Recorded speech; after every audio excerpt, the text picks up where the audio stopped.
Bapak, Ibu, saudara-saudariku yang terkasih, selamat sore berkah dalam. Ya.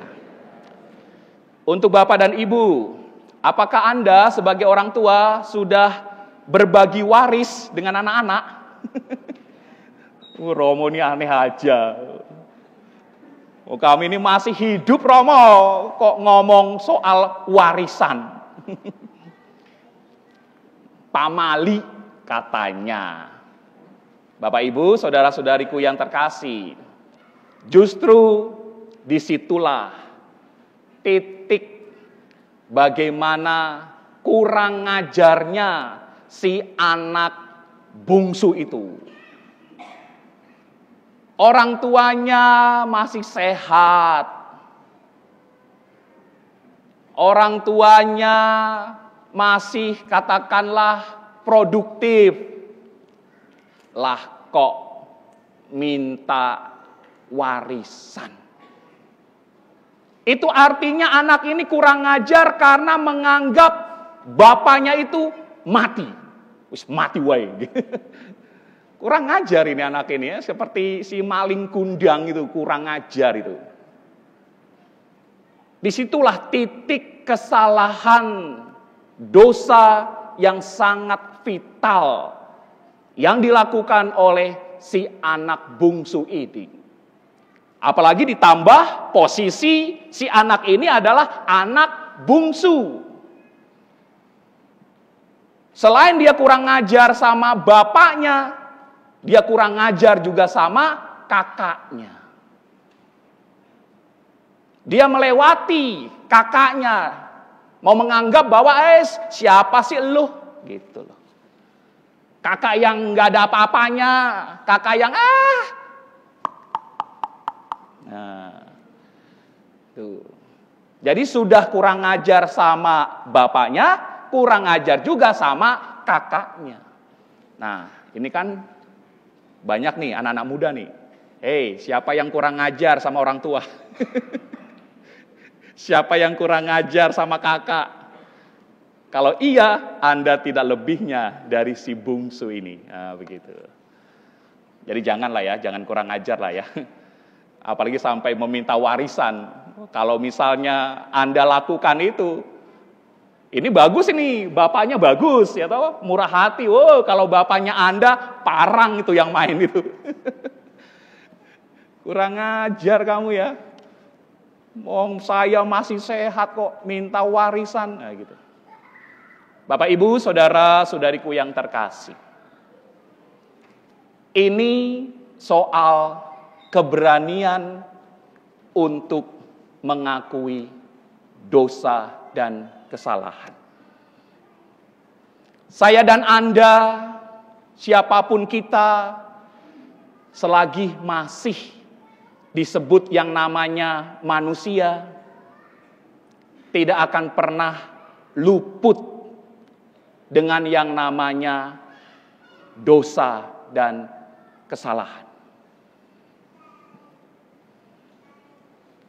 Perumpamaan tentang anak yang hilang ini disampaikan oleh Yesus untuk apa? Untuk mengcounter. Mengcounter siapa, Romo? Lihat, untuk mengcounter orang-orang Farisi dan ahli-ahli Taurat yang merasa diri benar. Sehingga ketika lalu melihat Yesus makan bersama-sama dengan orang berdosa, lalu mereka merasa alergi. Kok bisa? Dia itu orang berdosa. Hello, emangnya lu nggak berdosa? Kan begitu. Orang Farisi dan ahli Taurat merasa diri benar. Orang Farisi dan ahli Taurat merasa diri dia tidak pernah bersalah. Untuk itulah lalu Yesus mengedepankan sebuah perumpamaan tentang anak yang hilang ini. Perikopa ini sebenarnya mau mengatakan betapa Allah sungguh mencintai orang-orang yang berani untuk mengakui salah, mengakui dosa, lalu bangkit untuk bergegas mendekati Allah. Disinilah TOP BGT-nya anak bungsu ini. Berani salah, berani berdosa, berani juga untuk menyesali dan bangkit untuk bertobat. Dia berani mengatakan, "Bapa, aku tidak layak lagi disebut anak Bapa. Jadikanlah aku sebagai salah seorang upahan Bapa." Tetapi Bapa yang disimbolisasikan adalah Allah mau menerima orang-orang yang berdosa. Allah sungguh menanti dengan penuh harapan siapapun kita yang mau bertobat untuk mendekati Allah dengan menyesali segala kesalahan dan dosa-dosa kita. Dua orang, anak bungsu dan anak sulung, dua-duanya adalah anak yang bersalah, anak yang berdosa. Lah kok bisa, Romo? Ya, kalau anak yang bungsu, clear sudah dosanya tadi. Sedangkan anak yang sulung, dosanya adalah dia tidak merasa bersalah. Menganggap dirinya perfect, menganggap dirinya baik-baik saja. Tetapi sebenarnya ada kesalahan, ada dosa. Apa itu? Iri hati. Si sulung tidak suka, tidak rela melihat adiknya yang bungsu lalu bergembira bersama mereka. Merasa diri sebagai yang paling hebat. Sulung menggambarkan orang Farisi dan ahli-ahli Taurat itu. Sekarang kembali kepada saya dan Anda.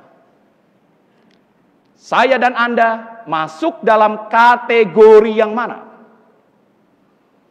Kategori anak bungsu, menyadari segala kesalahan dan dosa, lalu berani, gentle, mengakui, oke, saya salah. Lalu mengakui kesalahan itu, lalu bertobat. Atau si sulung yang sama sekali tidak merasa kalau saya salah. Pada waktu hari Sabtu, saya pernah homili di misa harian. Ada seorang umat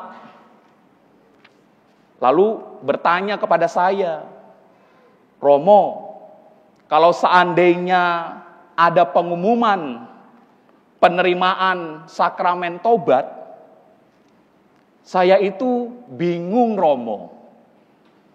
Lalu saya bilang, "Loh, kenapa bingung?"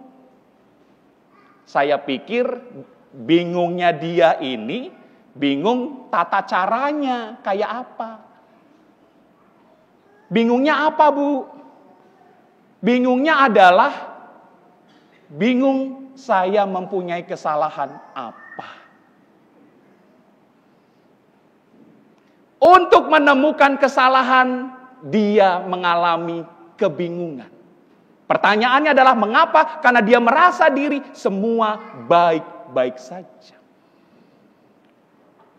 Orang yang model begini ini adalah orang yang mempunyai hati yang, ya istilahnya tuh kurang peka. Mungkin ketika dia ngomong nyelekit, dia nggak merasa tuh kalau dia tuh salah. Menganggap biasa-biasa aja.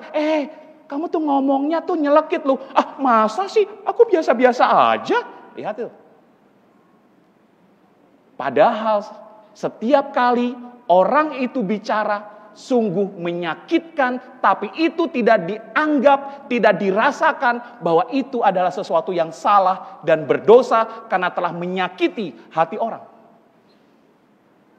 Jangan-jangan dari beberapa kita pun punya situasi seperti itu. Marilah Bapak Ibu, saudara-saudariku yang terkasih, Minggu Prapaskah yang keempat disebut Minggu Letare, Minggu Sukacita, Minggu Kegembiraan.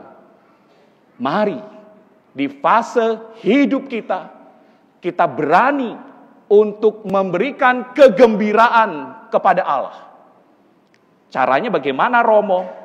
Tidak ada cara yang lain, yaitu pertobatan kita. Pertobatan kita adalah kegembiraan sukacita Allah. Janganlah melulu kita minta, Allah gembirakanlah aku, sukacitakanlah hati aku. Melulu minta Allah do something untuk kita. Saatnya kita yang berbuat sesuatu untuk membahagiakan Allah. Dengan cara apa? Pertobatan kita masing-masing. Di paroki Mino Martani akan dibuka lebar-lebar pintu pengakuan dosa. Kapan itu, Romo? Catat. 8, 9, 10 April. Di momen itulah Anda berani untuk memberikan kebahagiaan kepada Allah. Kebahagiaan Allah adalah pertobatanku. Jangan sekarang terus-menerus meminta Allah berbuat kegembiraan pada diri Anda.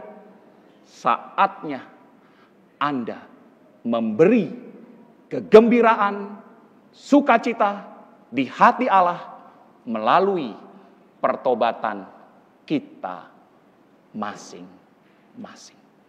Kemuliaan kepada Bapa dan Putra dan Roh Kudus, seperti pada permulaan, sekarang, selalu, dan sepanjang segala abad. Amin.